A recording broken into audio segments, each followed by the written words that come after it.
y bienvenidos a este recinto legislativo.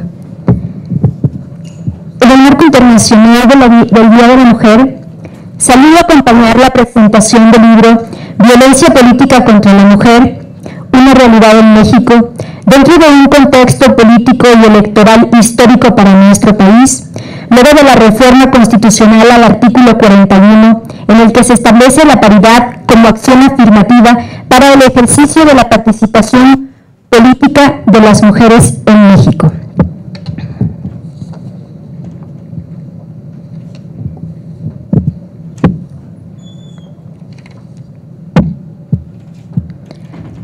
Agradecemos al autor Rafael Elizondo Gasperín por aceptar presentar su libro en este recinto. Voy a dar lectura a una síntesis curricular. Rafael Elizondo Gasperín es egresado de la Facultad de Derecho de la Universidad Nacional Autónoma de México. Cuenta con la especialización de posgrado en problemas constitucionales de la gobernabilidad por la Universidad Carlos III de Madrid, España. Maestría en formación docente en el Instituto Nacional de Estudios Superiores en Educación por competencias. Actualmente es director general de Electorum Consultores, firma de especialistas en temas político-electorales. Se ha desempeñado, entre otros cargos, como Ministerio Público titular en la Procuraduría General de Justicia del Estado de Veracruz, jefe del Departamento de Diagnóstico Político en la Secretaría de Gobernación, secretario general de Dirección General de Prevención y Tratamiento de Menores de la Secretaría de Gobernación, Ministerio Público Federal en la Dirección General de la Constitucionalidad de la Procuraduría General de la República. Especializado en el área de acciones de inconstitucionalidad y controversias constitucionales, fue designado magistrado suplente del Tribunal Electoral del Distrito Federal. Asimismo, dentro del Tribunal Electoral del Poder Judicial de la Federación, desde 1996, ininterrumpidamente, se desempeñó como secretario de estudio y cuenta en la Sala Regional Toluca. Investigador especializado en el Centro de Capacitación Judicial Electoral, secretario de estudio y cuenta de la Sala Superior, coordinador de asuntos jurídicos, visitador judicial electoral, integrante de la Comisión Sustanciadora, subsecretario general de Acuerdos, coordinador de Recursos Humanos y enlace administrativo de dicho órgano jurisdiccional federal, así como especialista invitado en misiones de observación electoral de la Organización de los Estados Americanos. Es profesor titular en la Maestría de Derecho Electoral impartida por el Centro de Capacitación Electoral del Tribunal Electoral del Poder Judicial de la Federación, así como de las materias Derecho Constitucional y Control de la Constitucionalidad en la Facultad de Derecho de la UNAM. Asesor de tesis profesionales e integrante del jurado calificador de exámenes profesionales. Ha participado como ponente en diversos cursos y diplomados. Démosle una cordial bienvenida a Rafael Elizondo Gasperín.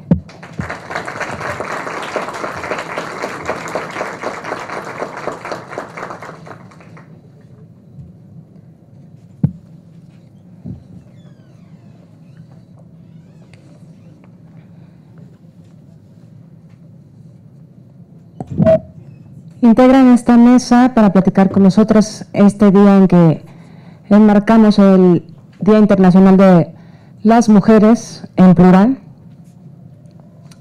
Marta Tagle, feminista, politóloga, comprometida con la defensa y promoción de los derechos humanos de las mujeres, nacida en el estado de Puebla, egresada de la licenciatura en Ciencias Políticas y Administración Pública por la Universidad Nacional Autónoma de México. Se desempeñó como profesora y ocupó diversos cargos en la Facultad de Ciencias Políticas y Sociales de la UNAM. En el año 2004 participó en el Diplomado sobre Políticas Públicas y Género, impartido por la Facultad Latinoamericana de Ciencias Sociales, Flaxo, México. Milita en un movimiento ciudadano desde su fundación y en ese instituto político ha ocupado diferentes cargos. Actualmente es integrante de la Comisión Operativa Nacional. Fue diputada federal en la 60 legislatura, donde fue secretaria de la Comisión de Equidad y Género e integrante de las comisiones de atención a grupos vulnerables y fortalecimiento al federalismo, así como del Comité del Centro de Estudios para el Adelanto de las Mujeres y la Equidad de Género en esa legislatura. Diputadas de diferentes colores partidistas impulsaron el anexo transversal Presupuesto para las Mujeres y la Igualdad de Género. Ha participado como ponente en las sesiones de la Condición Jurídica de la Mujer en la ONU, conferencista a nivel nacional e internacional, como especialista en género, integrante de diversas redes de mujeres, la Campaña Nacional por el Derecho a Decidir, la Red de Mujeres en Plural, Ciudad Feminista, entre otras organizaciones políticas y sociales. Ella está convencida de que sin mujeres no hay democracia y, en colaboración con otras feministas comprometidas, impulsó la sentencia 12.624 ante el Tribunal Electoral del Poder Judicial de la Federación para el cumplimiento de la cuota de género en las elecciones del 2012 y ha acompañado procesos para el cumplimiento de la paridad a nivel horizontal y vertical durante las elecciones de 2014 a 2016. Actualmente es senadora por la Ciudad de México y decidió no integrarse a ningún grupo parlamentario. Ha abierto espacios de participación a la sociedad civil en las decisiones del Senado, lo que se ha constituido en un modelo de gestión ciudadana, destacando su participación en los procesos de designaciones públicas y la aprobación de las leyes del Sistema Nacional Anticorrupción. De un caso particular de nuestras asistentes a esta mesa habla el libro Violencia Política contra la Mujer, una realidad en México. Les pido un fuerte aplauso para la senadora Marta Tagle.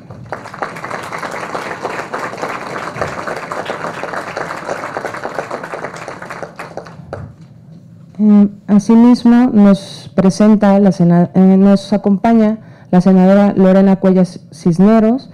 Ella es senadora electa por el principio de mayoría relativa en Tlaxcala.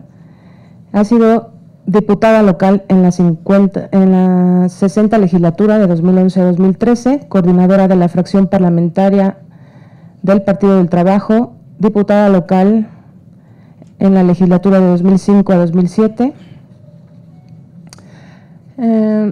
alcaldesa de la capital del estado de Tlaxcala, síndica municipal del Ayuntamiento de Tlaxcala y como formación académica tiene la licenciatura en Educación Especial por la Universidad Autónoma de Tlaxcala. Como les comenté, también de ella hace referencia a este libro y su experiencia también nos puede hablar sobre todo de las dificultades de las mujeres para la participación política. Les pido un fuerte aplauso, por favor, para la senadora Lorena Cuellar Cisneros. A continuación nos va a dar unas palabras de bienvenida a nuestro anfitrión en este evento, el senador Marlon Berlanga Sánchez. Por favor, senador, muchas gracias. Un aplauso para él.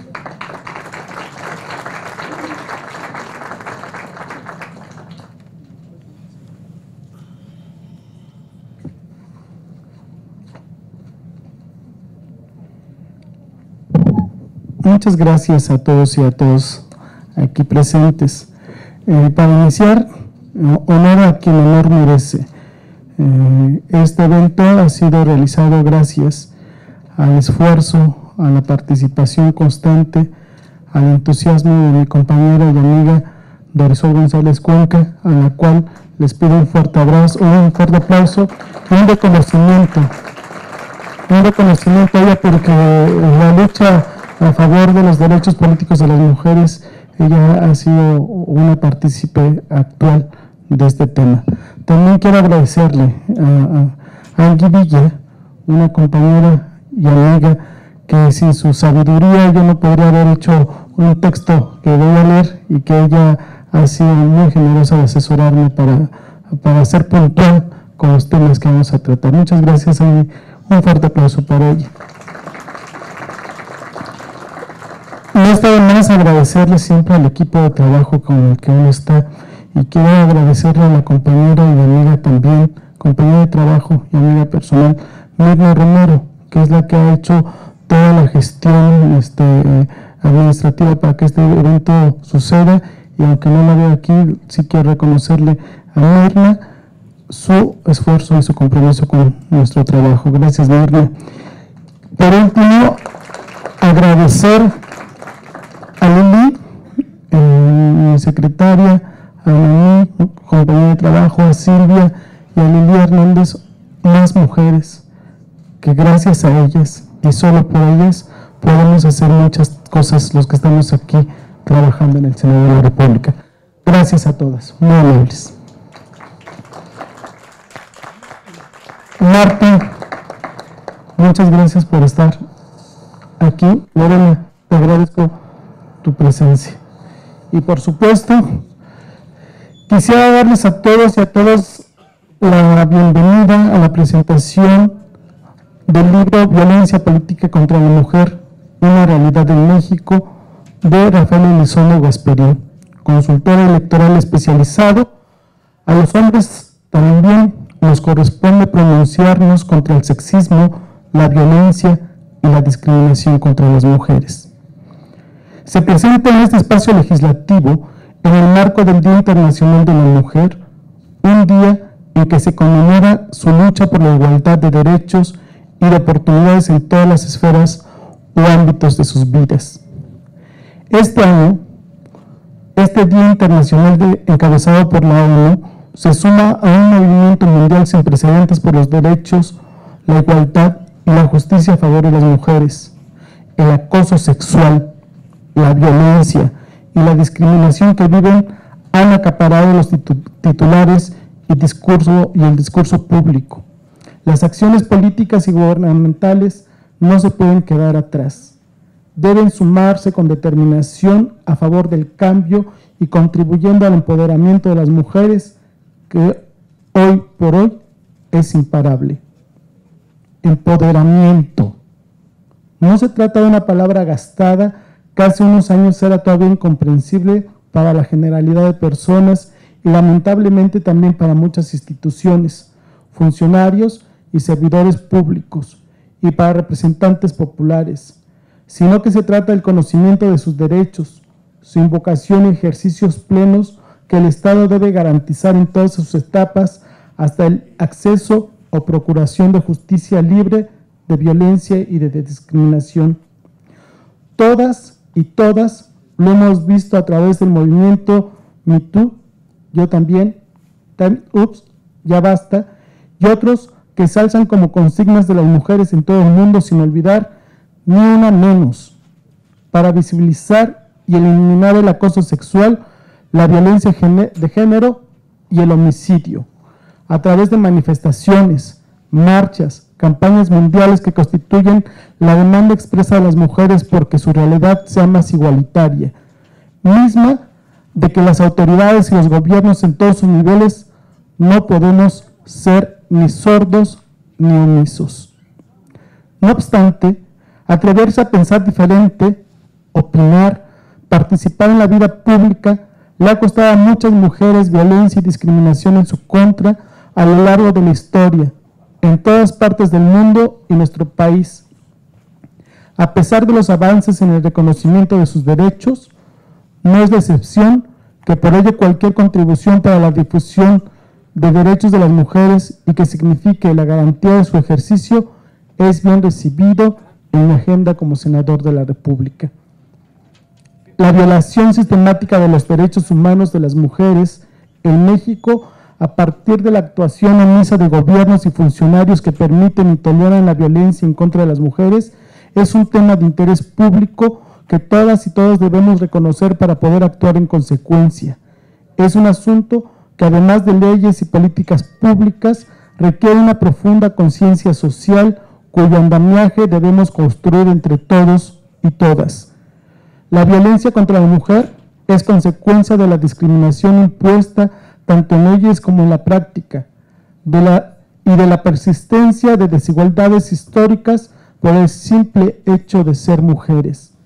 Situaciones que no son fáciles de revertir, pero con las estrategias adecuadas se puede ir transformando a partir de esquemas de educación, prevención y sanación. En esta obra encontraremos un recorrido histórico por el reconocimiento de los derechos políticos electorales de las mujeres mexicanas y los obstáculos a que se han enfrentado para que hoy por hoy cuenten con una participación más equitativa. Sin embargo, es preciso, como el mismo autor propone, y ya les platicarán al respecto a las presentadoras y el mismo autor, deben realizarse mayores esfuerzos para que su transcurso cotidiano en estas áreas sea libre de violencia y de discriminación. Es interesante que las personas que estamos haciendo política actualmente hemos sido testigos y partícipes, por lo menos las personas que presentamos este libro hoy, de los últimos cambios que narra esta obra. Dentro de la misma se menciona a Marta Tagle, nuestra invitada, y quién mejor ella para platicarnos acerca de los procesos en los que participó a favor de la participación política de las mujeres en condiciones de paridad.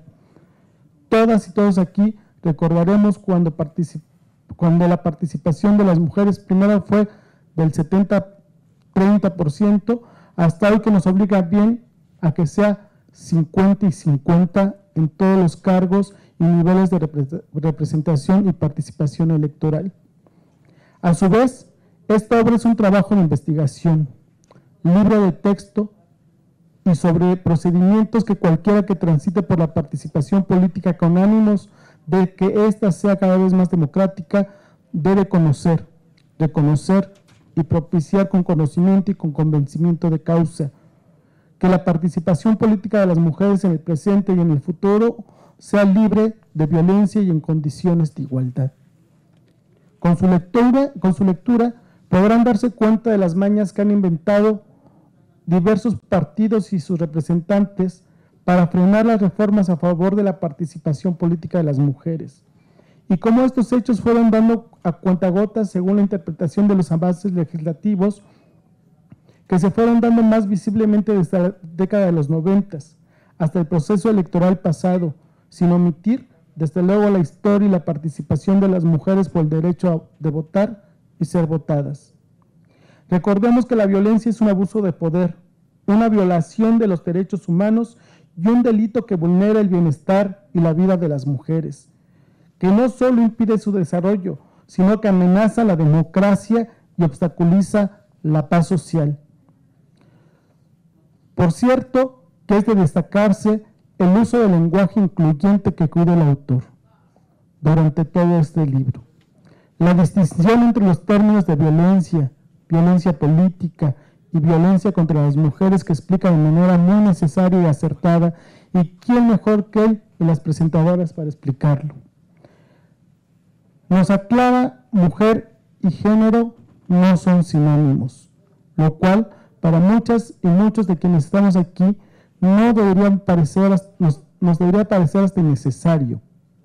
Pero pensemos que esta obra va a llegar a muchas y muchos estudiantes, operadoras y operadores de derecho, investigadoras, investigadores, ciudadanas y ciudadanos que deben conocer la necesidad y el porqué de la misma al nombrar estos fenómenos por su nombre, visualizarlos y tener una mayor comprensión de la desigualdad que afecta a las mujeres. Correctamente el autor la nombra en todo momento: violencia política contra las mujeres, porque eso es lo que es decir, siempre ha sido en su contra y de manera estructural. Ninguna democracia debería llamarse así cuando excluye o inhibe la participación de las mujeres de manera violenta. Finalmente, quiero resaltar que después de abordar los conceptos anteriores, se hace más sencillo y accesible el proceso de creación y de implementación del protocolo para la atención de la violencia política contra las mujeres en México, de la cual ya no quiero adelantarles más porque las ponentes y el autor lo explicarán en unos momentos. Solo me resta decir que los resúmenes gráficos que utiliza en cada capítulo son en una palabra magníficos, que las citas que anteponen al inicio de los mismos, que son desde Gandhi, Bachelet, Montesquieu, Luther King, entre otros, nos invitan desde luego a la reflexión de la violencia contra las mujeres y la democracia en México. Pero también nos habla de que este libro fue un trabajo hecho con dedicación y conciencia, cuidando cada detalle y queriendo enamorar de la materia a lectores y lectoras. Especialmente quiero destacar que el capítulo 3, Manifestación de la violencia política contra la mujer, aborda los tipos de violencia política contra las mujeres como debe de ser, por lo que entendemos que la misma es una modalidad de la violencia contra las mujeres, es decir, que los daños que ocasionan pueden ser físicos, sexuales, económicos y desde luego psicológicos. Para la elaboración de esta obra también se estudiaron sentencias, jurisprudencia, legislación y convenciones internacionales. Es una obra completa y didáctica que puede servir a mujeres y a hombres para entender la desigualdad, la lucha de las mujeres y el feminismo en un solo libro. Nos preocupa el impacto negativo y las violaciones a los derechos políticos y ciudadanos de las mujeres que han tenido recientemente, para no ir más lejos, en el proceso electoral vigente. Su participación ha generado un clima de violencia y persecución en su contra, que es desde lo que el protocolo busca atender y sancionar. Sin embargo, lo deseable es que no se tuviera que aplicar, por lo que es necesario involucrar a partidos políticos y a la ciudadanía en prevención de la violencia política contra las mujeres. A partir de este conversatorio, seguramente resultarán propuestas de participación y vigilancia que contribuyan a los fines de igualdad de género y, por lo tanto, a la erradicación de la discriminación y a la violencia política en contra de las mujeres. Ahora nos corresponde darle seguimiento a las acciones ya existentes y cuidar su cumplimiento. Y mientras tanto, la difusión del contenido de este libro resultará beneficioso para todas las mujeres que deseen participar y ejercer sus derechos políticos actualmente. Muchas gracias y bienvenidos.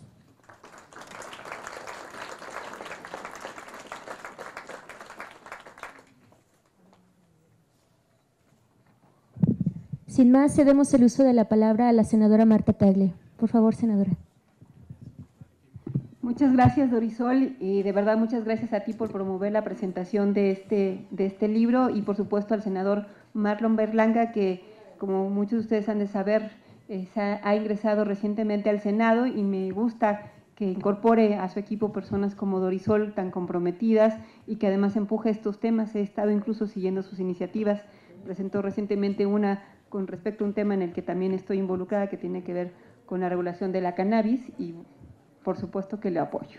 Entonces me da mucho gusto que se sumen personas así con ese compromiso, y que justo estemos hoy en el marco del 8 de marzo, el Día Internacional de las Mujeres, en este espacio, revisando sin duda uno de los principales temas que tiene que ver con lo que estamos viviendo hoy en día las mujeres, que tiene que ver con violencia política. Y por eso es que me da muchísimo, pero muchísimo gusto, de verdad, y él lo sabe, que estemos presentando hoy en el Senado de la República el libro de un gran aliado en esta lucha por el reconocimiento de los derechos políticos de las mujeres, como es Rafael Elizondo.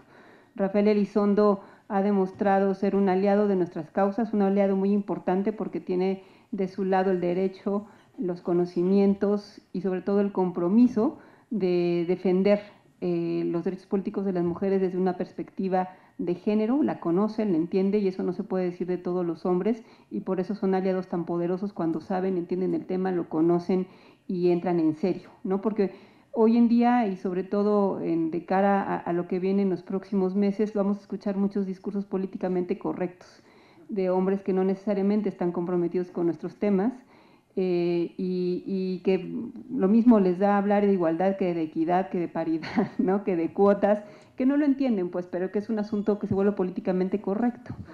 Y entonces, en esta mesa hay hombres que son aliados ya de verdad, de veras, y eso también da mucho gusto, y sin duda creo que el senador Marlon se estará sumando a esta alianza, porque también ha sido muy importante que en este camino mencionar que para llegar a donde estamos las mujeres, sin duda ha requerido de mucho trabajo, esfuerzo y determinación de las mujeres, como lo demuestra el libro de Rafael Elizondo, pero también ha hecho falta de caminar con algunos hombres aliados, o sea, también, y también hay que reconocer eso, o sea, en este camino que nos resta por delante, me parece muy importante seguir identificando esos hombres aliados que puedan realmente comprometerse y seguir abonando para lo que viene.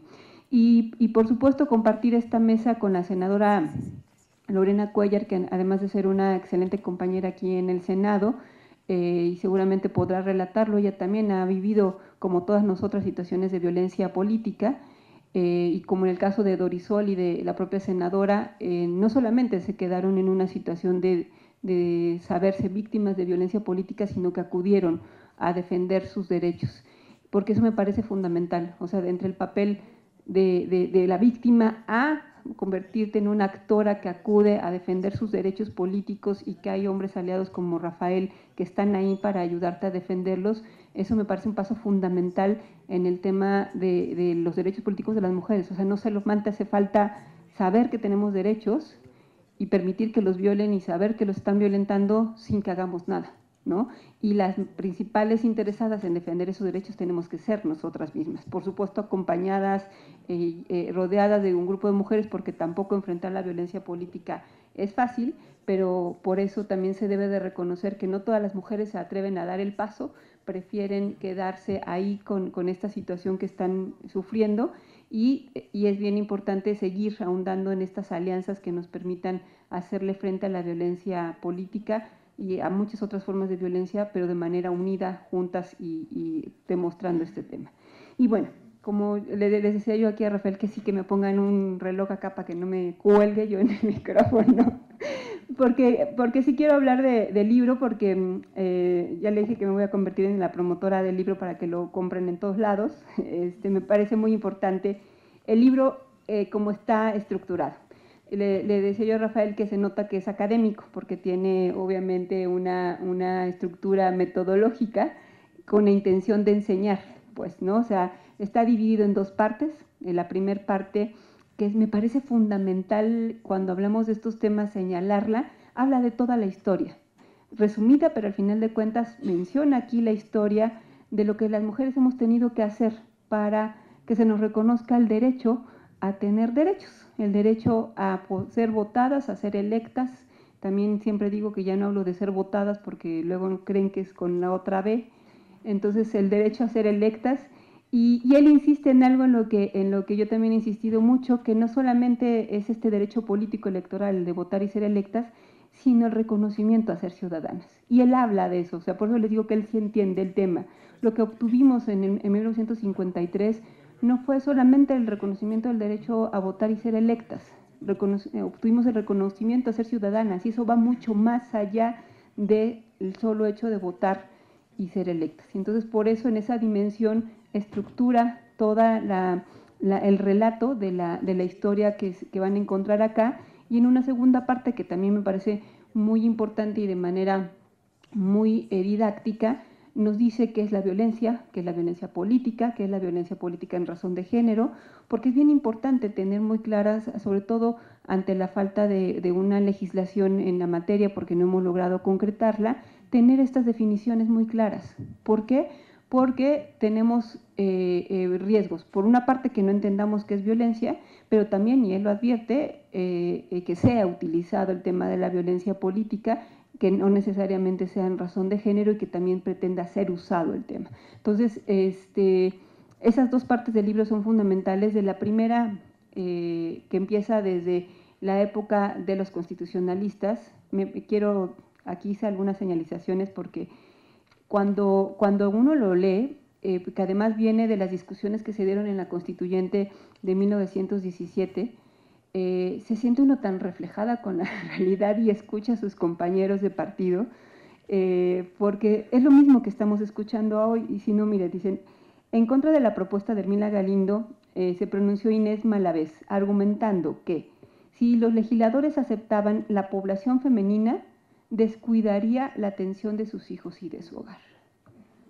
¿Dónde hemos oído eso? ¿Y qué va a pasar con tus hijos? ¿Quién te los va a cuidar? ¿No? ¿A cuándo le preguntan a un candidato eso?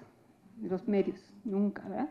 Pero bueno, imagínense, en 1917, cuando estaban las discusiones, y era otra mujer, además, quien argumenta esto, porque este grupo de mujeres primero tuvieron la constituyente feminista y después decidieron ir a la constituyente de 1917 a poner sus argumentos y a presentar una iniciativa. O sea, porque también siempre nos dicen, no, pues es que no había en qué dictaminar, ¿no? Hubo una iniciativa que además, cuando se dictamina, también es interesante escuchar los argumentos que dan. Dice, la diferencia de los sexos determina la diferencia en la aplicación de las actividades, en el estado en que se encuentra nuestra sociedad, la actividad de la mujer no ha salido del círculo del hogar doméstico, ni sus intereses se han desvinculado de los miembros masculinos de la familia.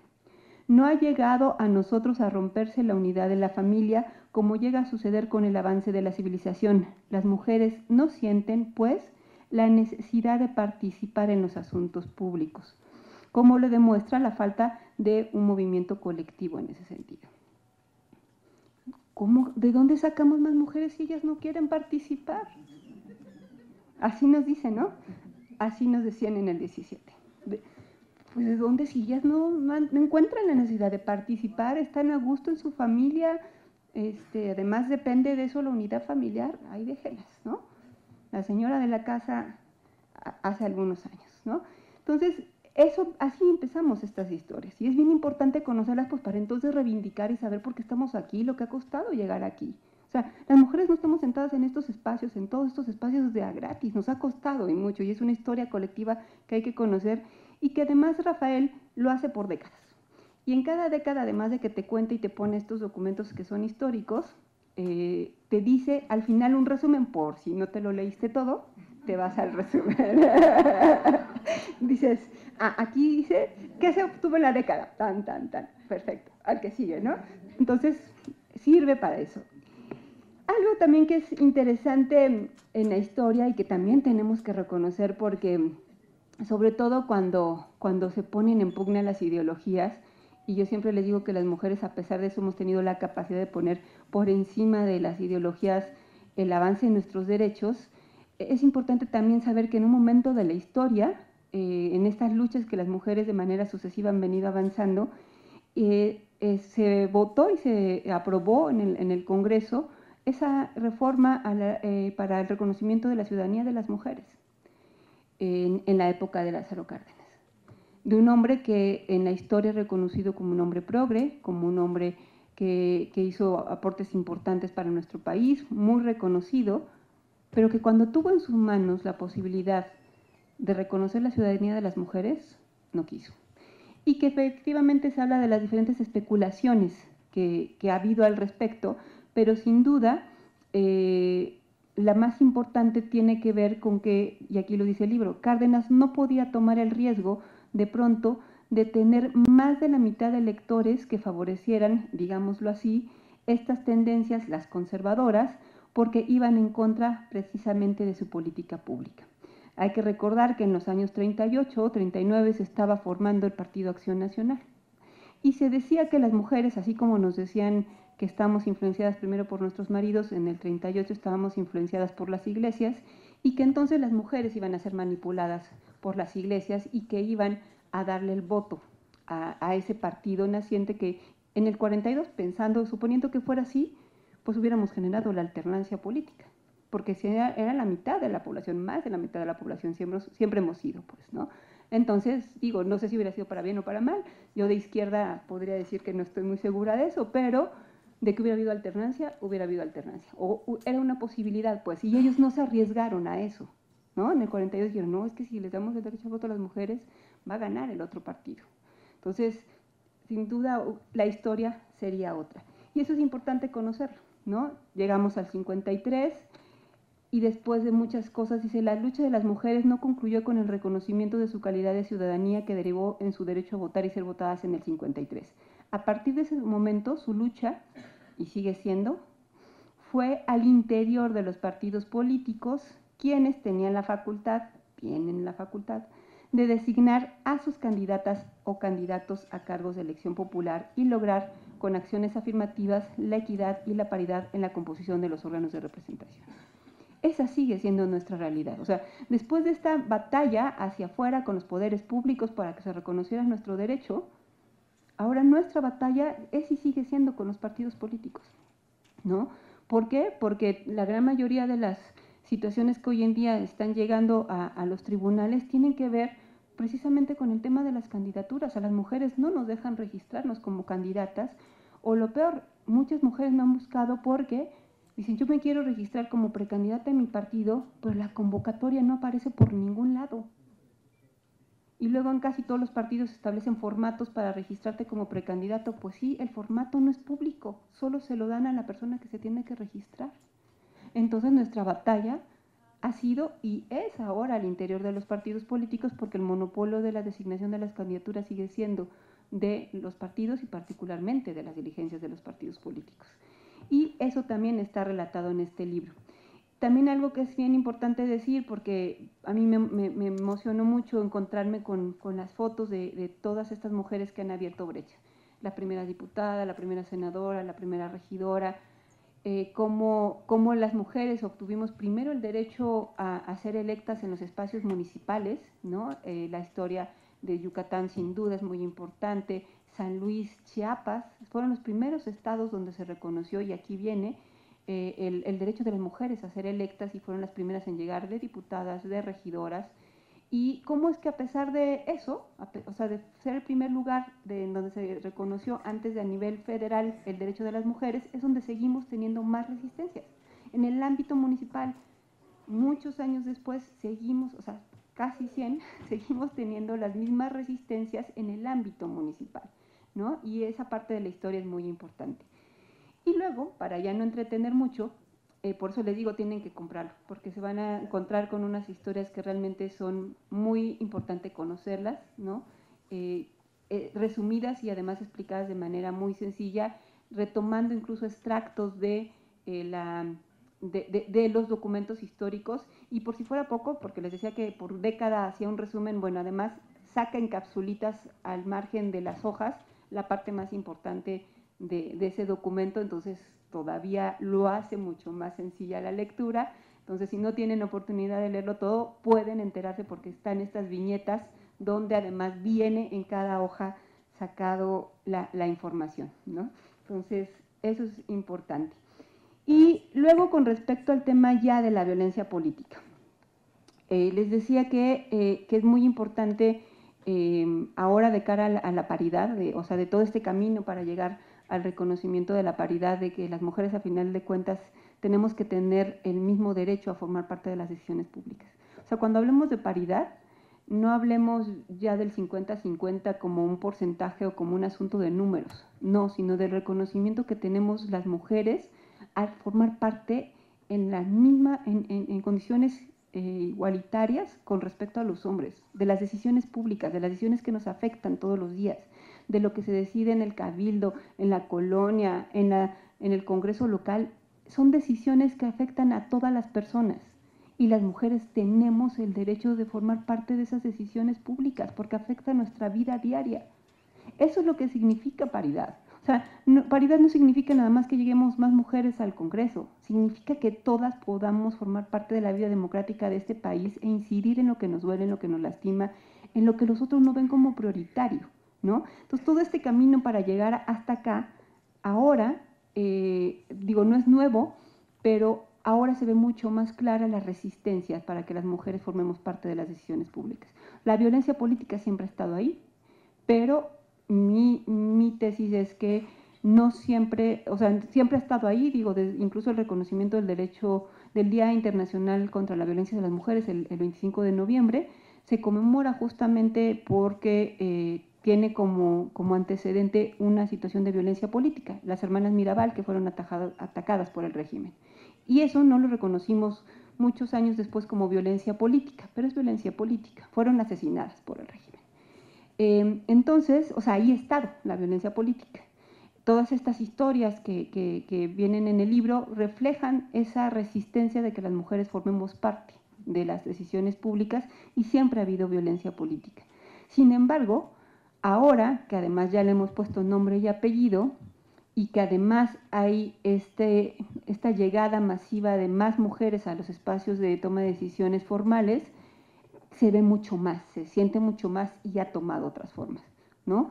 Antes quizás podían ser formas sutiles de violencia política y no tan sutiles porque les gusta ponerte de adorno en la mesa, de no dejarte hablar, de invitarte para la foto, ¿no? Pero los que deciden son ellos, hasta la situación de no dejarte registrar, amenazarte, intimidarte, o lo que estamos viviendo hoy en día de manera muy dramática, que en Guerrero ya mataron 2 candidatas, ¿no?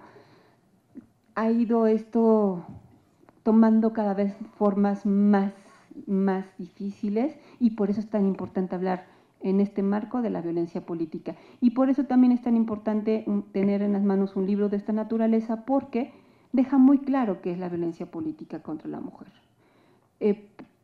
Porque necesitamos tener muy claro qué significa, quién ejerce la violencia política, qué mecanismos tenemos para hacer valer nuestros derechos de manera sencilla, y todo eso viene en el libro. Y nada más para ir cerrando mi intervención, les voy a leer lo que dice de la violencia política. A pesar de que ya hay un dictamen de reformas a diferentes leyes para el reconocimiento de la violencia política, me parece muy importante decir que a veces hay maneras mucho más sencillas de explicarlas. Y ella dice: la violencia política afecta el derecho humano de las mujeres a ejercer el voto y a ser electas en los procesos electorales en todas sus vertientes, a su desarrollo en la escena política o pública, ya sea como militantes en los partidos políticos, aspirantes, precandidatas, candidatas a un cargo de elección popular, a puestos de dirigencia al interior de sus partidos políticos o en el propio ejercicio de su cargo público. Asimismo, repercute en la actuación de aquellas mujeres que deciden integrar a las autoridades administrativas o jurisdiccionales electorales, así como las que fungen como funcionarias o representantes de los partidos políticos en las mesas directivas de casilla, ¿no? O sea, no nada más afecta la violencia política contra las mujeres a quienes son candidatas, ¿no? De manera muy importante incluso, o sea, todo este camino de resistencia se ve primero para que no llegues de candidata, pero una vez como candidata tienes muchas situaciones de violencia, y si ganas te tienes que enfrentar a todo lo que hacen para que no entres en el cargo, y si entres en el cargo te hacen la vida imposible. Todo esto es violencia política. ¿Y todo por qué? Porque ese espacio era de un hombre para un hombre y el hombre estaba acostumbrado a que él debería de estar ahí, ¿no? Yo siempre lo pongo como anécdota, pero a mí me sirvió para entender qué pasa por la mente de muchos hombres, porque culturalmente han sido educados así. Es que una vez en un taller donde había muchas mujeres y solamente un hombre, mujeres políticas y él también un hombre político, a la hora de cuestionarnos nos decía: es que bueno, es que yo no sé por qué las mujeres han centrado su batalla en quitarnos los espacios a los hombres. Ya en ese momento dije, pero fue cuando entonces a mí me cayó un 20. Él en su vida, porque eso ya tiene más de 10 años de ese taller, no sé si alguna vez va a tener un cargo. Digo, sinceramente no le veo mucha capacidad para ello. Pero digo, para él en su mente se lo estamos quitando, ya es suyo, ¿no?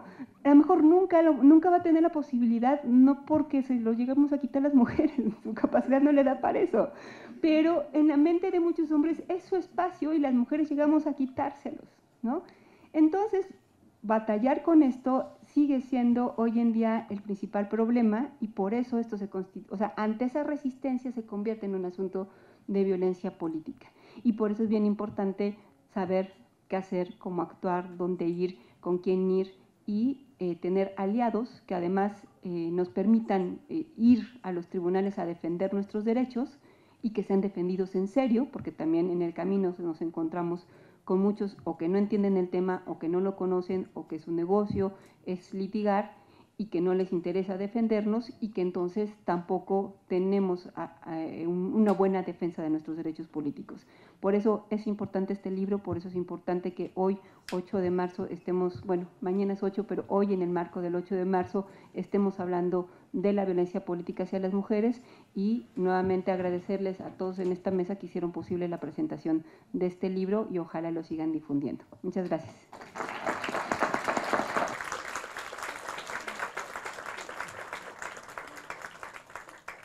Gracias, senadora. Valoro mucho sus palabras, y al mismo tiempo no quiero dejar de agradecer también porque usted ha sido una digna representante de nosotras en otros eventos, en otras ponencias, en donde al ser usted una senadora independiente, no tiene miedo al defender nuestros derechos políticos y partidarios, y lo dice así usted con todas sus letras. Quiero darle el uso de la palabra a la senadora Lorena Cuellar.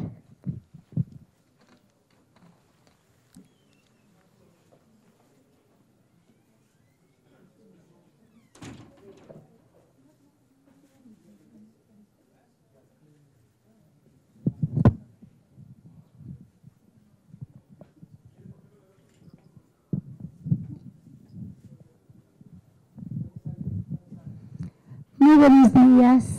Para mí hoy es un día muy especial porque independientemente de que seguimos luchando las mujeres, pues hoy tenemos cada día más aliados. Me siento muy agradecida porque pues en esta mesa está Dorisol, también una gran luchadora social, el senador Marlon, quien organizó este evento tan importante, y desde luego una senadora sumamente capaz, activa, defensora de los derechos de las mujeres, y que siempre me sentiré orgullosa de ser su compañera. Y de verdad, mil gracias, Marta, por esa lucha que has dado durante toda tu vida. Y bueno, pues hoy quiero decirles que me siento muy afortunada porque tuve un gran aliado. Y ese gran aliado fue Rafael Elizondo Gasperín, que pues defendió a mi lado pues una lucha que, como bien dice, cuando se acaba toda una contienda, todavía te queda esa fuerza para seguir luchando, para defender tus derechos, y sobre todo que encontré a uno de los mejores aliados. Gracias, Rafael, por estar siempre a mi lado en esos momentos difíciles, muy, muy difíciles de la vida, pero que encontré una persona maravillosa por dentro, que finalmente es un ser humano que entiende a las mujeres, que comprende nuestra lucha, y que por eso pues yo lo felicito, porque este libro no solo habla de mi caso, habla de muchos casos que fueron reales, que han sido reales, y que es una lucha cotidiana. Después de haber participado como candidata a la gobernatura del estado de Tlaxcala, durante 4 meses después tuvimos una lucha en donde él nunca me dejó sola, y eso te lo agradezco profundamente. Gracias de verdad. Y decirte que bueno, pues todo empezó. ¿De dónde empezó la violencia? En mi caso, yo quiero decirles que como diputada local de mi estado, empecé a ver varias injusticias, el que llegaban iniciativas para hacer cambios en el estado, y desde luego que votaba en contra, y votaba en contra porque precisamente afectaba al pueblo de Tlaxcala, y yo seguiré votando siempre en contra de lo que yo sienta que no es lo correcto, porque mis valores, los principios que me dejaron mis padres, mis abuelos, pues son los que tienen que seguir por siempre, y tú no puedes fallarles ni a tus hijas que ahora están, ni a mis nietos, y por eso siempre he defendido lo que creo que es lo correcto. Al empezar a votar en contra es cuando empieza a venir ese oleaje de violencia hasta llegar inclusive a no pagarme mi sueldo como diputada local. Cuando me enfrenté también a ser presidenta municipal, pues fueron ir contra 19 hombres que no te dejaban pasar por ningún lado, y que aunque yo estaba arriba en las encuestas, pues es no, porque eres mujer y porque le toca a los hombres y porque un hombre tiene que gobernar la capital del estado. Y esos obstáculos pues siempre para mí han sido grandes retos en la vida que tienes que ir abriendo, y tienes que demostrar que tienes esa fuerza y esa fortaleza para vencer cualquier reto que la vida te ponga. Y bueno, pues después de esa parte de historia que les cuento, de no querer votar a favor de un gobernador, por ejemplo, y que te hable el gobernador y te da instrucciones para que votes así, porque así quiere que se vote, y cuando tú dices no voy a votar porque le quiten los medicamentos a un niño de cáncer, por ejemplo, pues desde luego era mi derecho no votar eso que sabía que era incorrecto. Y desde ahí, bueno, pues empecé a sufrir consecuencias hasta no cubrirme mis honorarios. Pero bueno, participamos en una en una contienda, esta no era, pero pasamos a la que sigue, y bueno, pasamos en una contienda ganadora, gané una elección, gané el gobierno del estado de Tlaxcala. Sin embargo, tuvimos muchísimas situaciones y muchas complicaciones. Ahí yo quisiera comentar algo que fue, pues, para mí muy fuerte, fue una de las primeras situaciones que enfrenté, porque hace 14 años asesinaron a mi madre en mi estado. Uno de los dolores más grandes que ha habido en mi vida, desde luego, y que seguirá siendo el dolor más grande. A partir de ahí, bueno, pues esto fue ocupado. Yo no sé dónde estaba el corazón o qué pensaban las personas cuando ocuparon esto para hacer daño.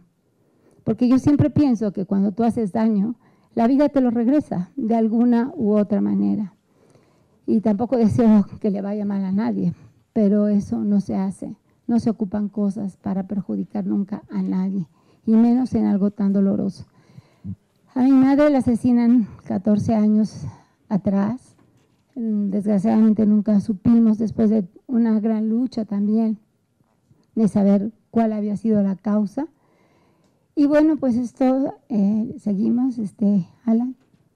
Después de esto, pues ahí ponen como si hubiera sido la portada del periódico, y abajo comentan que la última persona que estuvo en la habitación fue Lorena Cuellar, que soy su servidora, hija de Loxisa, y que habían discutido por problemas de la herencia.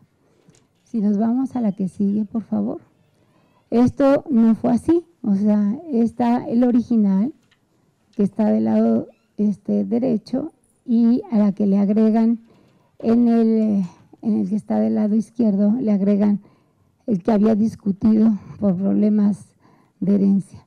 Afortunadamente, bueno, pues nosotros somos una familia que siempre fuimos y hemos sido muy unidos, y bueno, pues fue muy doloroso para nosotros que este tema tuviera que haber salido cuando nada que ver en una campaña electoral. En una campaña electoral debe de haber propuestas, debe de haber acciones concretas de lo que uno va a hacer como gobernador, no utilizando pues situaciones que lastiman y que te tratan de hacer que te duela el alma en esos momentos tan duros, ¿no? Donde estás también compitiendo. Seguimos. Por indicaciones de la presidencia estatal del DIF, por ejemplo, mi hija no pudo continuar o concluir más bien sus estudios. Mi hija estaba estudiando también en Tlaxcala, en el CRI, y pues la pusieron a lavar baños, la pusieron a hacer cosas que no tenían que ver con su capacitación. Seguimos. A pesar de tener ya buenas calificaciones, no pudo terminar su carrera ahí, precisamente porque era un no, y fue un no, y fue un no, y nunca pudo haber terminado, a pesar pues de jamás faltar, de ser disciplinada y de tener pues buenas calificaciones. Continuamos. Empezaron a circular millones y bueno, miles y miles de panfletos en donde yo estaba a favor de la interrupción del embarazo gratuito en todos los centros. Bueno, estaba a favor de que el embarazo fuera gratuito en todos los centros de salud, y lo usaban con mi misma imagen, con la misma tipografía de letra, precisamente para engañar a la ciudadanía de que esas eran mis propuestas en campaña. Usaban imágenes también religiosas, diciendo que pues yo estaba a favor del aborto, y ustedes saben que usar imágenes religiosas pues es una causa por la que te pueden eliminar una elección. Entonces era diario, era una lucha diferente, devastadora, ¿no? Porque uno tiene que estar al pie del cañón haciendo campaña. Y pues es una campaña fuerte porque dormía hora y media al día. Y saber que tienes que estar bien físicamente, con una sonrisa, con todo, y tratar de hacer a un lado todo esto que es una basura, que eso es lo que es basura y que continúan haciéndola, desgraciadamente, pues a mujeres. Adelante. Aquí, pues panfletos contra la candidata también, por desesperación de los adversarios. Bueno, ahí hablaban del 3 de 3, ven que se presenta la declaración 3 de 3, y en la declaración ahí te dicen cuánto cuesta la propiedad que tienes, pero en base al catastro. Y esa es pues, lo que nosotros poníamos, esa es la información que nosotros dimos. Sin embargo, como las propiedades que yo tengo son de hace muchos años, de los años 50, pues tenían un valor pequeño. Entonces ella decía, miente porque está diciendo que su propiedad cuesta, no sé, 5 pesos o algo así. O sea, era una tras otra de situaciones como esa. Seguimos. Aquí, bueno, pues hicimos algunas declaraciones. Continuamos.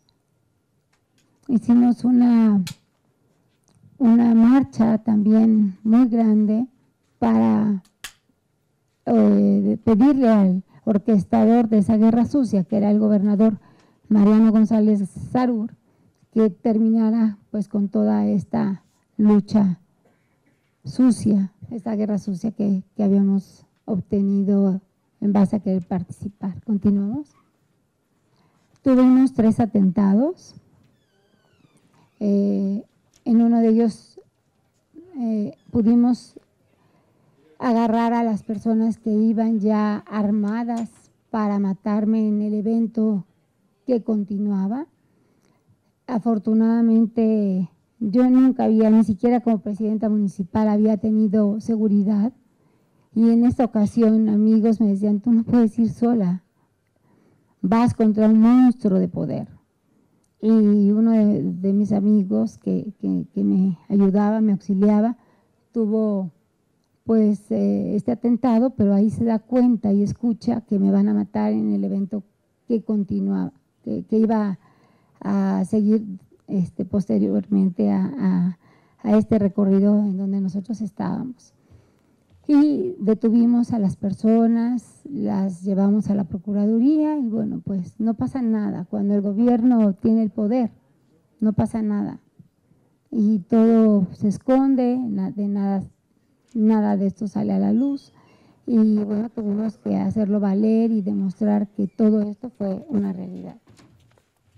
Continuamos. Pues ahí denunciaba desde luego la intimidación, porque pues era intimidación familiar, de muerte, avisos de te vamos a matar, etcétera, etcétera. Eran situaciones pues sumamente complicadas, pero yo nunca dejé de luchar.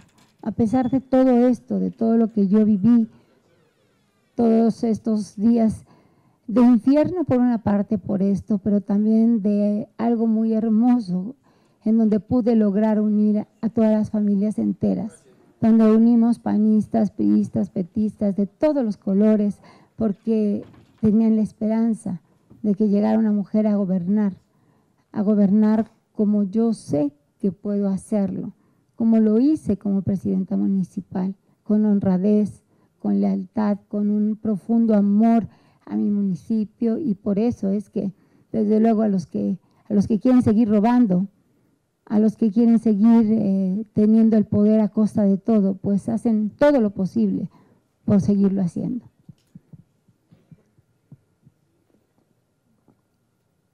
Mandaban mensajes de textos como esto: como senadora impulsé el aborto gratuito, cosa que es falso, pero bueno, cuando no eran por redes, eran por mensajes, eran por cosas que sufría en consecuencia física, etc.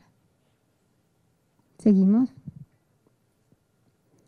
Hicimos una gran marcha de mujeres, Alrededor de unas 10,000 mujeres marcharon junto a mí pidiendo que se acabara esta guerra sucia. Y bueno, para mí eso fue pues una muestra hermosa de solidaridad y de estar a mi lado en esos momentos también complicados.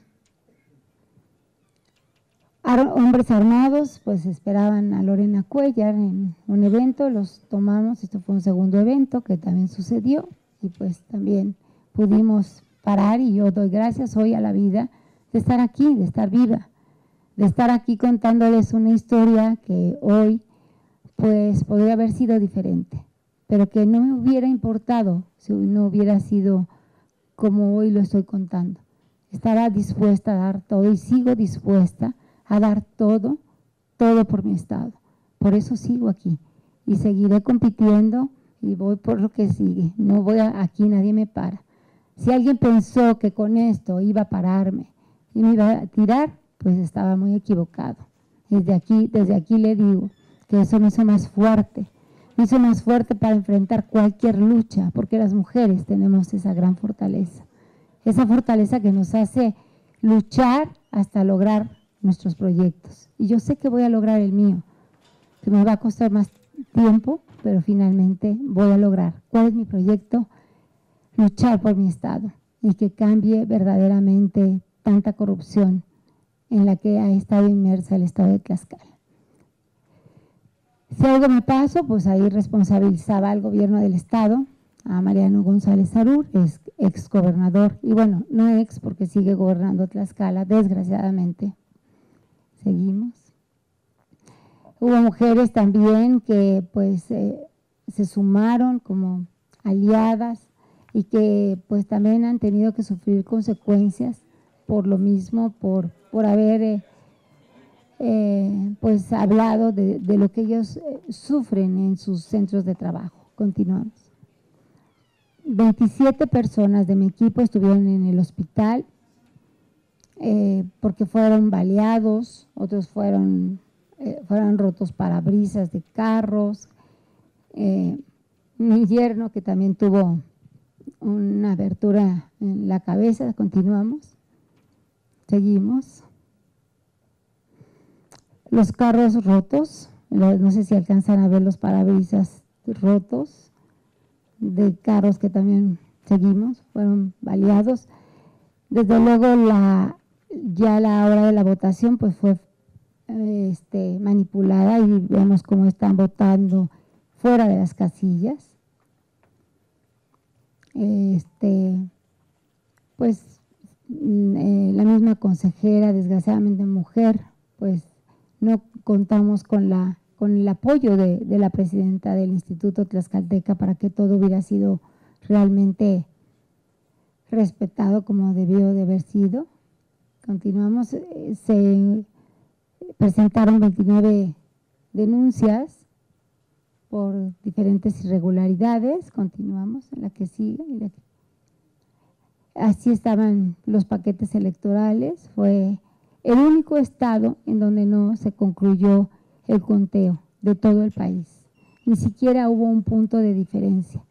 Cuando hay menos de un punto de diferencia, lo que se tiene que hacer es abrir todos los paquetes para demostrar que, pues, cómo fueron los resultados. Y fue algo que tampoco pude hacer, porque el gobierno no lo permitió. Solamente se abrió un solo paquete y en ese paquete tuvimos 28,900 votos recuperados en un solo paquete. Ahí llegó la fuerza pública, amenazan de muerte a quien contó ese día los votos y le dicen, si tú estampas los votos, está una persona con tu familia, con tu esposa, con tu hija y la vamos a matar. De ese tamaño, y bueno, pues todo esto está documentado con pruebas, con muchas cosas que gracias a Rafael también pudimos hacer llegar, pues toda una compilación de todo esto. ¿Seguimos? Seguimos, bueno, era atacada constantemente y bueno, seguimos. Esto es más o menos como hicieron el fraude. Ahí yo había logrado 173 votos contra 102 y ellos volvían a sumar en diferentes combinaciones la misma votación que ellos habían tenido. Era una alianza contra, yo iba sola, y eran 4 partidos, y ahí iban 102 contra 173, y luego con diferentes combinaciones hacen un total de una suma de estratosférica, que desde luego en una casilla pues solamente hay 750 boletas. Continuamos. Y bueno, pues también se demostró el rebase del tope de campaña. Continuamos. Y bueno, pues ahí pedíamos que el caso se valorara con los mismos argumentos de los casos de Chenaló, Chiapas y de San Felipe, Orizatlán, Hidalgo. Fue un pequeño resumen de lo que yo viví en varios días de campaña, que fueron pues bastante intensos, pero también maravillosos por saber y por sentir el cariño de la gente. Y bueno, pues hoy por hoy quiero decirles que quien me acompañó en todo esto fue Rafael, que no me dejó un solo día, que inclusive teníamos una denuncia el último día que era muy fuerte, muy sustantiva, y que a pesar de que todavía no se me cerraba el tiempo de dar a conocer mis pruebas, todavía teníamos ese día hasta las 12 de la noche, el instituto aprobó de manera unánime el que no se volviera a repetir la elección, que era lo único que yo pedía, que se volviera a repetir la elección. Ni siquiera solicitaba ni siquiera pedía demostrar que yo había ganado, sino quería que se volviera a repetir la elección. Fueron 4 meses de lucha, de ir al INE, al ITE, a la ONU, a la UNESCO, a la FEPADE, a todas las dependencias habidas y por haber, en Mujeres, que a mí me dio pues mucha tristeza llegar a un lugar donde yo sentía que iba a tener cobijo de esas mujeres y nunca lo tuve. Lo tuve de un hombre, lo que es la vida, ¿no? Lo tuve de un hombre y ese hombre está aquí y es Rafael Elizondo, al cual le agradezco profundamente que me haya acompañado en esta lucha, una lucha en donde no pudimos demostrar, bueno, aunque se demostró más bien, no, los tribunales pues siguen en la corrupción y todo es lo mismo, ¿no? Y por eso, porque estoy en deuda con mucha gente que me ayudó, que tocó puertas, que caminó a mi lado, que no dejó de trabajar durante mucho tiempo, seguiré trabajando por mi estado. Próximamente seré candidata a diputada federal, sé que lo seré y seguiré en la lucha para la gubernatura, porque una mujer no puede darse por vencida. Darse por vencida sería que toda esta lucha de miles de mujeres no sirviera para nada. Por eso tenemos que seguir luchando las mujeres para conquistar esos espacios que son nuestros, que nos los hemos ganado con trabajo, con honestidad, con amor. Y gracias nuevamente, Rafa, por todo lo que hiciste en mi caso. Te lo agradezco profundamente. Gracias a todos.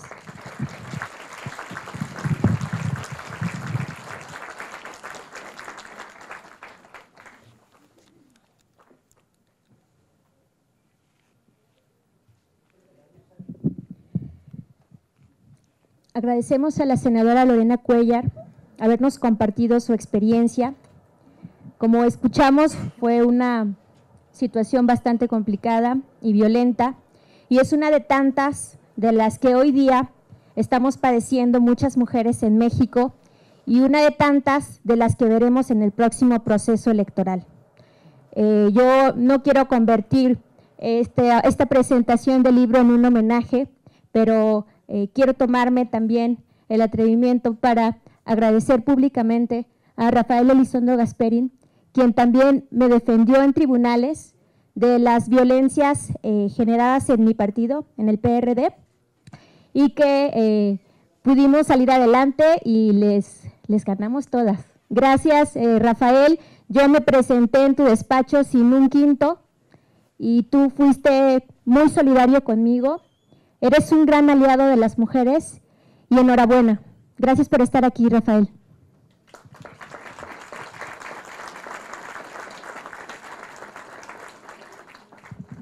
Pues ya, la participación estelar. Te cedo el uso de la palabra, por favor, Rafael.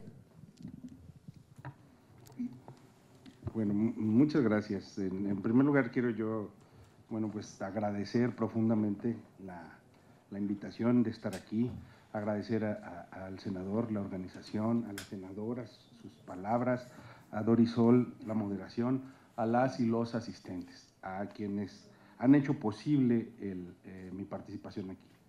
Me honra mucho estar en este momento aquí, porque además estar en este recinto y en este órgano, que es así el punto neurálgico de donde surgen las normas de mi país, lo que se diga aquí para mí es muy importante.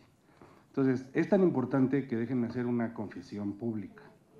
Es tan importante y es tan importante para mí que amanecí yo hoy con una perrilla en el ojo derecho. Entonces, si me ven un ojo medio pispireto, es una simple, pura, auténtica y unilateral manifestación de alegría corporal. Entonces, quiero yo iniciar la presentación del libro, agradecer las palabras de quienes me precedieron en el uso de la voz. Creo que está más que descrito el libro y además con la generosidad y con la deferencia con la que lo han hecho, las características del libro están dichas. Yo quiero más bien explicar como el porqué del libro y cuáles fueron las razones. Me gustaría simplemente abrir con una frase de Aharon Barak, que dice: un cambio en el derecho es el resultado de un cambio en la realidad social. Y hoy tenemos un cambio en la realidad social que no hay para atrás y tenemos una realidad. La violencia política contra la mujer es una realidad. Lamentablemente es una realidad que tenemos que entender, que tenemos que distinguir, que tenemos que enfrentar y que tenemos que erradicar, no dejar impune.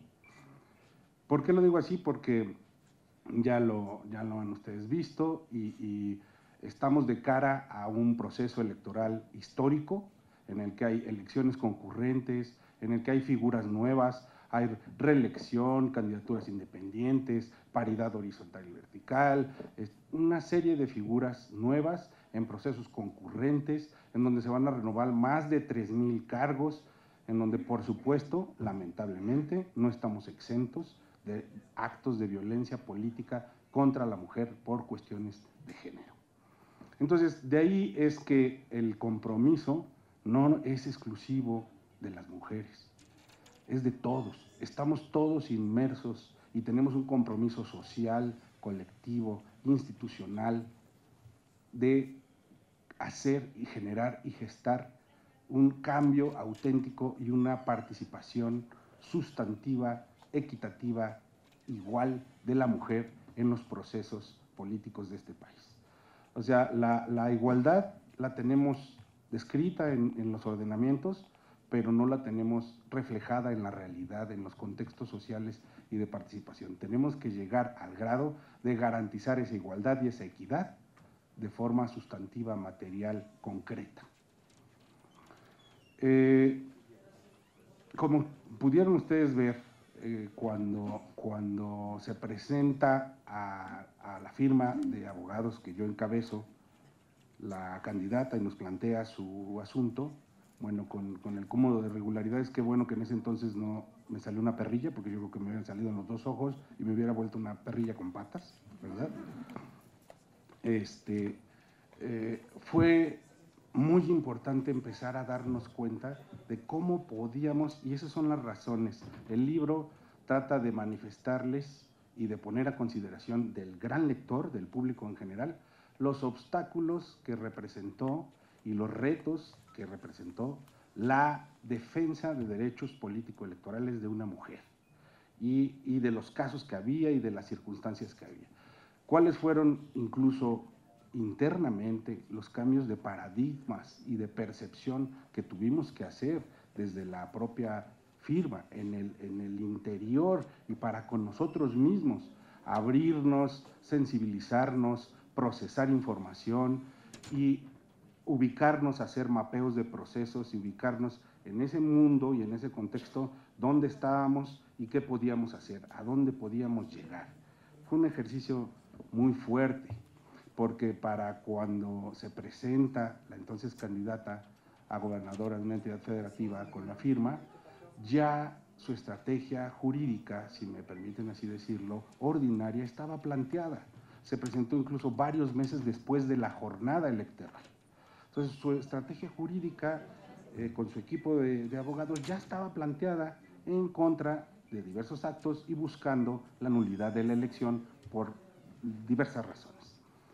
Pero cuando empezamos a ver todos estos elementos y empezamos a ver que había actos discriminatorios, manifestaciones misóginas, cargadas de estereotipo, descalificaciones, atentados, todo lo que ustedes vieron, no pudimos evitar el decir cómo le hacemos para defender los derechos político-electorales de una persona, de una mujer en este caso. ¿Qué es lo que tenemos que hacer? En ese entonces, para ese entonces déjenme decirles que como ahorita no hay ley, no hay una tipificación específica de violencia política contra la mujer, no había jurisprudencias, había algunos casos y los casos estaban referidos a actos de violencia política en contra de mujeres que ya habían resultado electas, que estaban en sus cargos, que desempeñaban sus cargos, pero que por alguna razón estaban violentadas ya en el ejercicio de su cargo. No había precedentes de una candidatura, de una candidata mujer. Entonces, empezamos a percibir todo esto y empezamos a ver, ¿qué hay en el contexto normativo, teórico, en las posibilidades reales, jurídicas, fácticas, para poder defender los derechos de la mujer? Empezamos a jalar de aquí, de allá, de ver las teorías, de ver precedentes, lo poco que había. En ese entonces estaba la primera versión del protocolo para la atención de víctimas de violencia política contra la mujer, que el protocolo, si bien es cierto, es una manifestación clara y evidente del Estado mexicano de la tutela y posicionamiento de los derechos de la mujer, no vincula jurídicamente, es una herramienta, no vincula, no podríamos utilizarlo como documento fundante para hacer valer una causa. Entonces era un referente. Para ese entonces, en el scouting que hicimos, en la revisión, en el mapeo de procesos, empezamos a ver que había un sinnúmero, y es muy fácil hablar de las actuaciones con perspectiva de género. Entonces dijimos, ¿qué implica eso?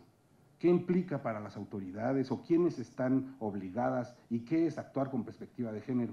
Porque nos dimos cuenta que el actuar no solamente está referido a las autoridades jurisdiccionales, o sea, no solo es juzgar con perspectiva de género, también está referido, también están obligadas las autoridades administrativas, las que organizan los comicios, es actuar con perspectiva de género.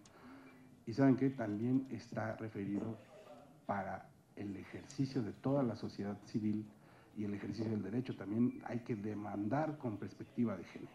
O sea, ¿qué es importante? También intentar sensibilizar a las autoridades de lo que está pasando, porque dentro de un contexto y dentro de un hecho puede haber muchas circunstancias que se van sumando y que son importantes evidenciar y poner en consideración de las autoridades electorales el grado de vulnerabilidad que puede tener una mujer en ese proceso de participación política, que la pone en un estado natural de desventaja frente a sus opositores, cuando debería de ser todo equivalente.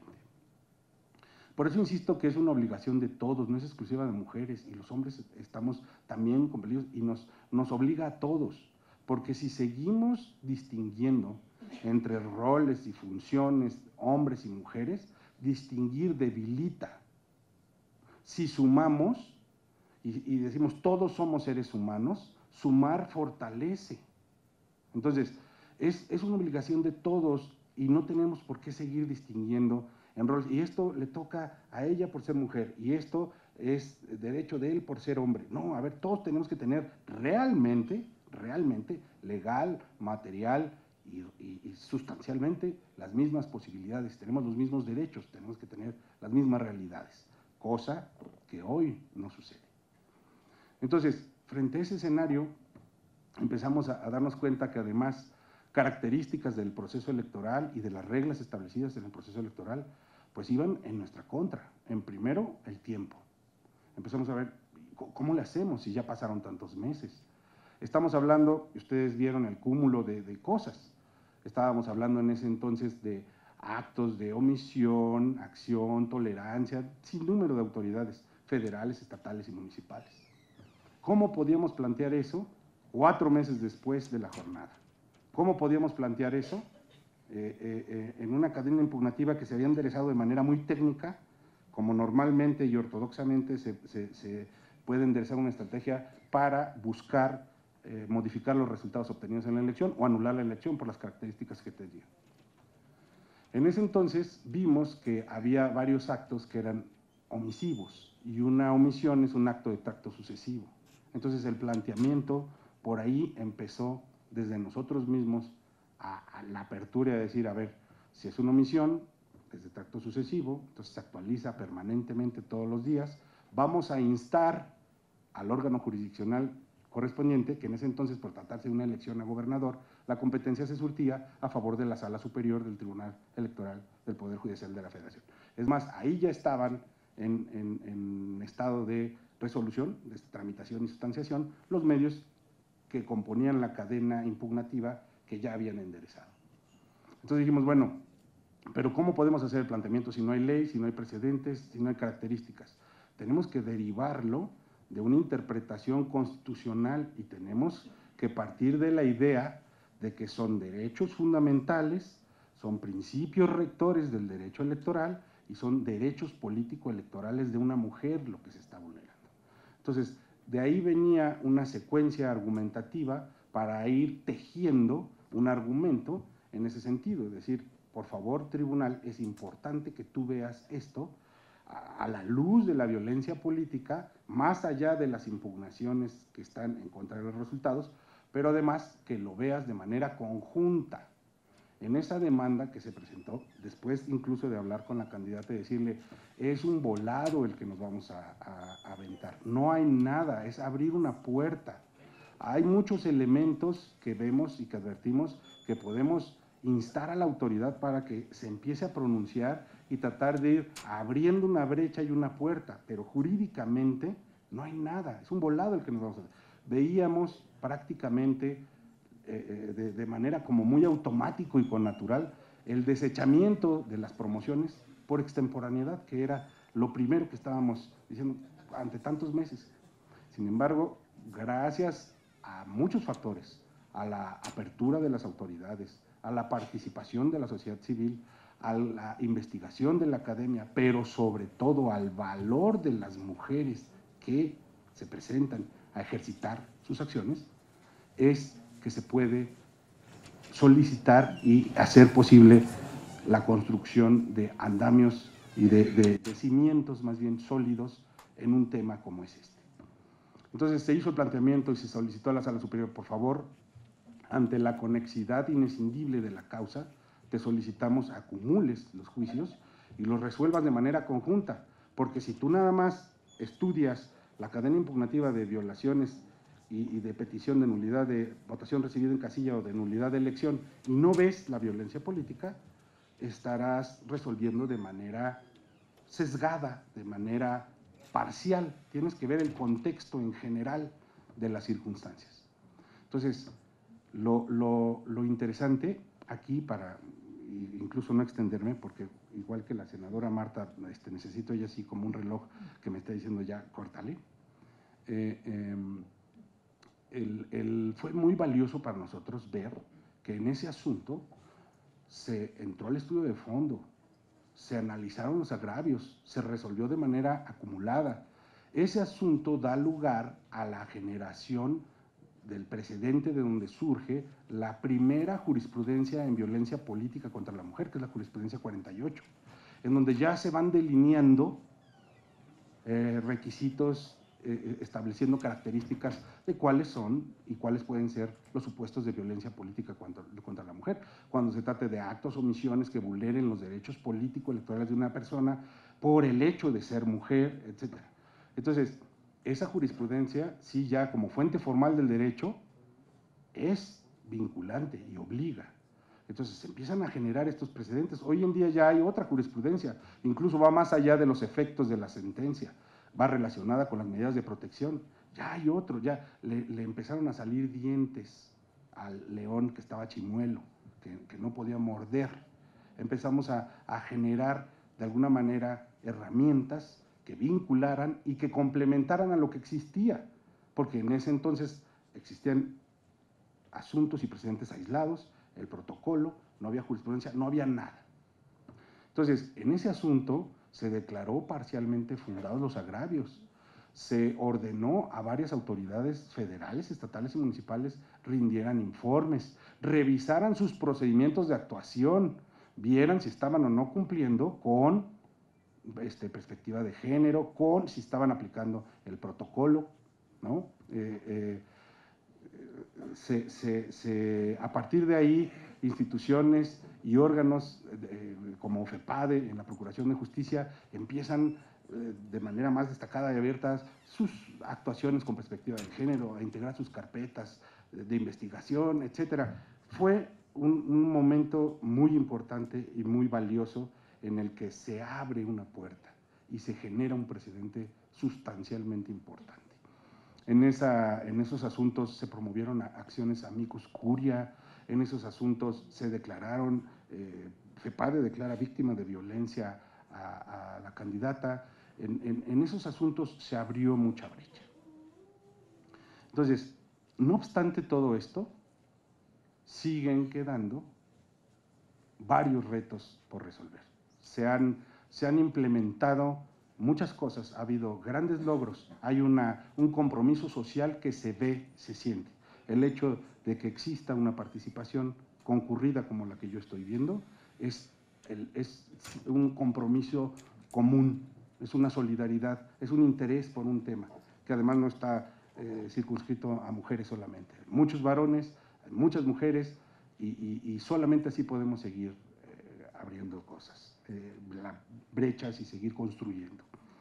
Me gustaría ir perfilando mi conclusión, pero sin pasar inadvertido y sobre todo sin desaprovechar la oportunidad en este foro de decir que desde nuestra experiencia advertimos 5 grandes retos que todavía quedan en materia de violencia política contra la mujer.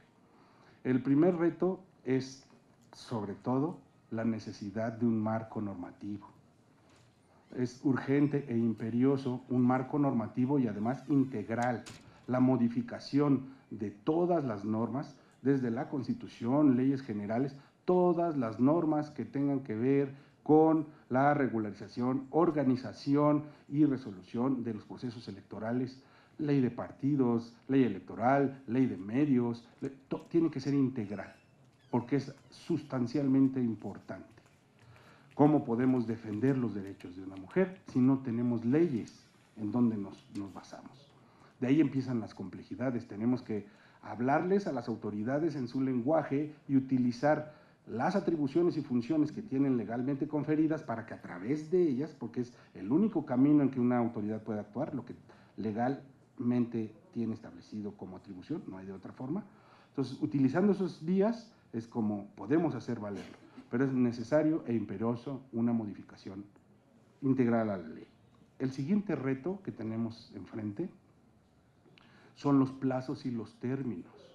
En materia electoral, y sobre todo en tratándose de la defensa de derechos, estando desde este lado de la trinchera, desde el justiciable, los plazos y los términos son sumamente fatales y acotados. Yo entiendo que a lo mejor tuvieron una razón de ser cuando se establecieron en su origen, pero a nivel federal, el más benevolente de los plazos para impugnar son 4 días, si no son 3 o son 48 horas. Imagínense ustedes revisar en un proceso electoral concurrente, en donde va a haber elecciones federales y locales, en donde hay casilla única, en donde se van a levantar más de 6 actas por tipo de elección, revisar miles y millones de documentos para poder defender los derechos político-electorales de las personas.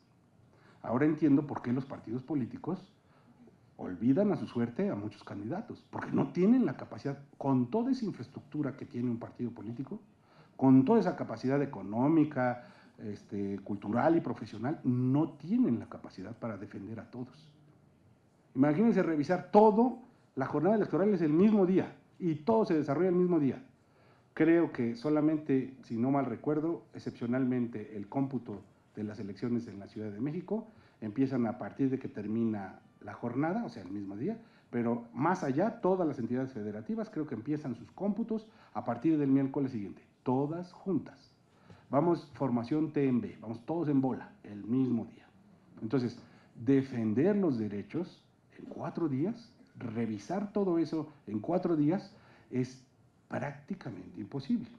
Porque además, entiendo también la exigencia de los órganos jurisdiccionales cuando dicen los agravios deben de estar debidamente configurados, porque si no, puedo declarártelos inoperantes, si no están bien controvertidas las razones, si no me dices el... Entonces, a ver, no es lo mismo, y desde mi personal punto de vista, los términos y los plazos para el justiciable no se equiparan con los términos y plazos que tienen las autoridades para actuar y para resolver. Porque un órgano jurisdiccional de un partido, o un tribunal local, o uno de los tribunales federales, puede tardarse semanas o meses en resolver. Una demanda, una acción, hay que presentarla en 4 días, no hay forma. O en 3 o en 48 horas. Las asignaciones de los cargos por representación proporcional se tienen que impugnar en horas. En horas. Tienen ustedes que tener la capacidad, todos tenemos que tener la capacidad de asimilar esa información, hacer cálculos, preparar agravios, expresarlos, que sean claros, bonitos y sonriendo, y presentar las impugnaciones. Entonces, los plazos y los términos considero que deben revalorarse en las agendas legislativas y para los cambios que son necesarios. Lamentablemente, en este proceso ya no se pueden modificar las leyes. Este proceso tenemos que enfrentarlo y sortearlo con lo que tenemos y como estamos. Pero eso no obsta para que podamos mejorar. Estas son cosas que son perfectibles. Se debe de tomar en cuenta que en un proceso todos los días y horas son hábiles. Se debe de tomar en cuenta que en un proceso electoral existen figuras de notificación automática o notificación electrónica. Las personas estando en el seno de los órganos, por estar presentes opera la notificación automática. Entonces, imagínense ustedes, todavía no acabas de salir del recinto cuando ya te está aplicando y te está corriendo el término. Entonces, escórrele, no duermas y tienes que presentarlo porque los plazos son fatales. Entonces, ese es el siguiente reto. Otro reto tiene que ver con las medidas de protección. Cuando se otorgan las medidas de protección para una víctima de violencia política, sobre todo cuando son otorgadas por autoridades jurisdiccionales, terminales, la petición es que se dicten de manera más contenida, clara y encauzada, porque si se siguen dictando las medidas de protección para la autoridad que resulte competente en los términos que considere, en lo que la autoridad asimila en qué consiste el otorgamiento de medidas de protección, pierde su finalidad primigenia, que es la eficacia. ¿Por qué? Porque el valor supremo que se está tratando de salvaguardar es eso, es supremo, superior. Estamos hablando de la integridad, en su contexto, de una víctima de violencia política, de una mujer. Entonces, las medidas tienen que ser mucho más contundentes en qué consisten, cómo, cuándo y quién las debe de otorgar. Otro reto es en la valoración de las pruebas. En tratándose de acciones de violencia política contra la mujer, la valoración de las pruebas debería de ser, en esta actuación con perspectiva de género, más amplia y mucho más sensible, y no seguirla pasando por el rigor de la valoración tradicional de los medios de prueba en los procesos electorales. ¿A qué me refiero con esto? En muchos casos en donde se ha declarado incluso víctima de violencia política a mujeres, lamentablemente el mayor número de actos de víctima de violencia política los hemos presenciado en medios electrónicos, en redes sociales, en este tipo de dispositivos electrónicos, cuando no obstante se ha declarado víctima de violencia porque algún video, comunicado, efectivamente tiene esas características de estar estereotipado, de ser discriminador, amenazante, etcétera, etcétera, y declararse fundado el agravio, cuando se relaciona con los resultados electorales y dice, oye, eso fue determinante para el resultado de la elección, claro que me puso en desventaja, por supuesto que influenciaba al electorado, por supuesto que representó una merma para mis derechos, para mis posibilidades. Se sigue estudiando la determinancia y se sigue exigiendo los dos requisitos, cuantitativo y cualitativo. Entonces, a ver, lo que desde mi personal punto de vista es, si ya está fundado y acreditado la existencia de violencia, ya tiene un elemento cualitativo de determinancia. ¿Por qué? Porque nos lo siguen pasando por el rigor de la valoración de las cosas y dicen, por ejemplo, en el caso de un video, sí, efectivamente está ahí, tuvo tantos likes, o tuvo tantos retweets, pero comparado con el padrón electoral, no es determinante, es imposible. Hoy tenemos un gran reto, cuando esos videos se bajan a aplicaciones móviles, esto se vuelve voraz. O sea, es imposible probarlo, es imposible cuantificarlo. Un video, una transmisión, un documento, lo bajas a estos dispositivos y lo mandas a unas dimensiones inauditas, virales, voraces. Entonces, tenemos que tener como esa sensibilidad en la valoración de las pruebas. Y otro argumento, más bien otro reto que seguimos teniendo, es tenemos que seguir solicitando a las autoridades y construir juntos la posibilidad de generar una herramienta para que, en tratándose de este tipo de actos en medios electrónicos, en redes sociales, cuando esté judicializada una causa y la posible existencia de violencia política contra una mujer y se encuentren elementos, poder bajar de la nube esa información. Porque si no, no obstante se han declarado víctimas de violencia, incluso ya pasados los procesos, ya terminados, siguen en la nube la información. En esas acciones que hemos presentado se han hecho valer y se han argumentado figuras que tampoco están reguladas, como el derecho al olvido.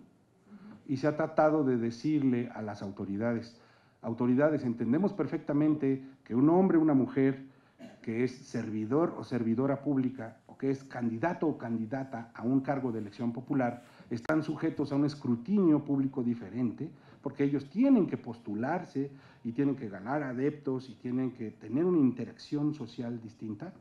Una vez que cumplen sus objetivos, o que dejan de ser servidores públicos, o que dejan ya de ser candidatos, o que cumplen o que su candidatura, su cargo concluyó, también tienen derecho a la intimidad. Y entonces tienen derecho a que toda esa información, sobre todo si es falsa, no permanezca en la nube. Entonces, estos son los retos que quedan. Yo simplemente quiero comentarles el libro, la intención es generar de manera, además, totalmente incluyente, una herramienta referencial. No es otra cosa más que un ejercicio de sistematización de información. Todo lo que está en el libro es público. Vienen los links, las fuentes, dónde lo pueden consultar. La intención es, en lugar de estar perdido y jalando información como nos tocó de la nada, tener cuando menos un punto referencial de partida de saber cómo ha evolucionado. Por eso el libro tiene 3 capítulos. El primero, ya se decía, es totalmente histórico, la lucha, tratar de demostrar y llamar la atención de esa lucha histórica permanente y evolutiva que ha tenido la mujer y que no cesa y que no deja, porque seguimos teniendo tergiversaciones y nos seguimos yendo por la sombrita para simular muchas cosas que están en la ley y no cumplirlas cabalmente. Entonces, es una lucha permanente. El segundo capítulo tiene que ver con las acciones que ha materializado el Estado mexicano para ir reconociendo esa lucha e ir ganando terreno en el posicionamiento de los derechos de las mujeres, con figuras muy concretas como las cuotas de género, las acciones afirmativas, las de discriminación inversa, la paridad, todas esas figuras que se han implementado para garantizar este posicionamiento. Y el tercer capítulo tiene que ver con los precedentes que al momento en el que se hizo el corte de información existían tanto en órganos de procuración de justicia, de organización de elecciones y jurisdiccionales. Cómo están los planteamientos, quién lo presentó, qué dijo, viene el número de expediente, para que además cada quien desde lo que le va interesando tenga elementos como para meterse a la información y obtener una base de datos y un procesamiento que le sirva para zanjar la duda que está teniendo o para poderse defender en sus derechos. El libro incorpora herramientas didácticas que van buscando hacer fácil y accesible la comprensión de un tema que es tan polémico. En cada capítulo, al inicio de cada capítulo, trae mapas conceptuales que van estableciendo y flujogramas que van estableciendo la relación que tienen todos los temas, porque todos no son aislados ni son generados por generación espontánea, son producto de una gran lucha y son producto de muchos avances y todos son consecuenciales. Uno obedece a otra cosa, se ha generado por esto, tiene este origen, etc.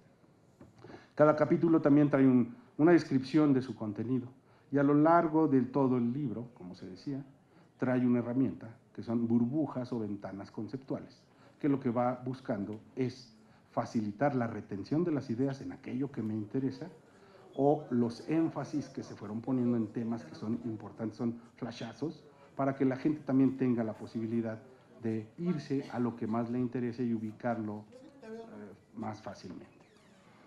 Yo también quiero comentarles, ya con esto voy perfilando, que para mí el libro está lleno de simbolismos, de historias, de retos y de cosas que nos tuvimos que enfrentar. Y desde incluso la carátula misma, yo quiero comentarles, la carátula misma son 3 fotografías.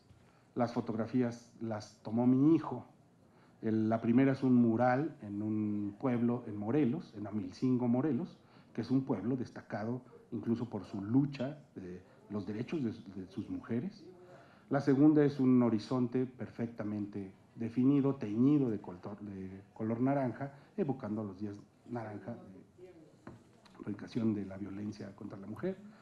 Y la otra son unas flores, porque estoy convencido que en ese camino que todos estamos transitando, si sigue habiendo eventos como este de difusión, de cultura, de conocimiento, en ese camino podemos cosechar flores, en ese camino habrá flores.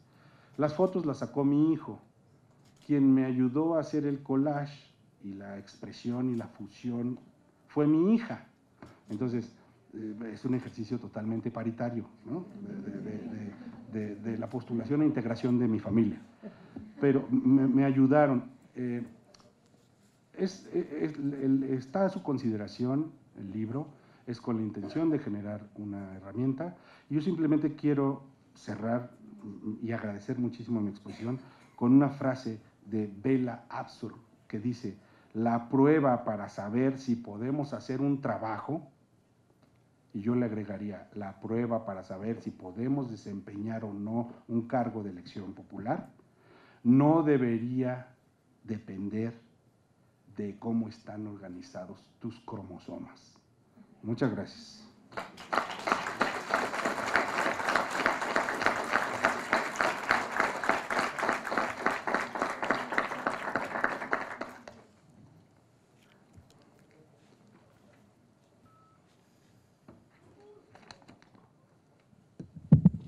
Pues ya escucharon, el libro es un gran material didáctico y me atrevería yo a decir que es un básico para todas las mujeres que nos atrevemos a hacer política. Senador Marlon Berlanga, ¿quieres hacer uso de la palabra? Sí, nada más agradecerles a todos su presencia. Quiero hacer notar la presencia de algunas chicas jóvenes y de algunos jóvenes aquí presentes, porque si algo tenemos que hacer los que estamos en este lado de la política y de la responsabilidad social, es generar mejores leyes para mejores futuros. La inteligencia y la belleza con la que Rafael Elizondo Gasperín nos muestra una experiencia jurídica histórica es lo que nosotros como legisladores deberíamos de tomar en cuenta constantemente para nuestro ejercicio. Inteligencia, belleza y futuro debería de estar dedicado para todas y todos ustedes los jóvenes. Muchas gracias por su presencia.